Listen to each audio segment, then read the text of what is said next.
அனைவருக்கும் வணக்கங்க. இப்போ நம்ம வீட்டில் தோரணம் கட்டி நீங்கள் பார்த்துருப்பீங்க வாசல்ல. அது மாதிரி இப்போ எங்கள் மாடியில் ஒரு தோரணம் வந்திருக்கு பாருங்க. அவ்வளோ அழகாக வந்திருக்கு பாருங்க. இந்த பாருங்க தோரணம் எப்படி லைனாக வந்திருக்காங்க பாருங்க. மேலே வரைக்கும் வருதுங்க. இது வந்து சிறகு அவரைங்க. இதனுடைய கனம் பார்த்தீங்கன்னாக்கா ரொம்ப வந்து லைட்டு வெயிட்டில் இருக்குங்க.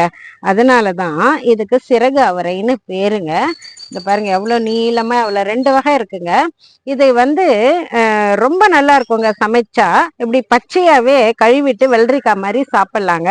அல்லாமல் ஊறுகாய் போடலாம், பொரியல் தேங்காய் போட்டு பொரியல் பண்ணலாம், முட்டை போட்டு பொரியல் பண்ணலாம்.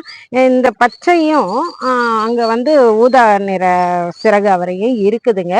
பல சத்துக்கள் உள்ள இது வந்து அழிந்து வரும் ரகமான இதை வந்து நம்ம தொடர்ந்து எடுத்துக்கலாங்க. நார்ச்சத்து மிகுந்ததுங்க. கிராமத்துல எல்லாம் பயிரிடுறாங்க. அனைவருக்கும் மிக்க நன்றி.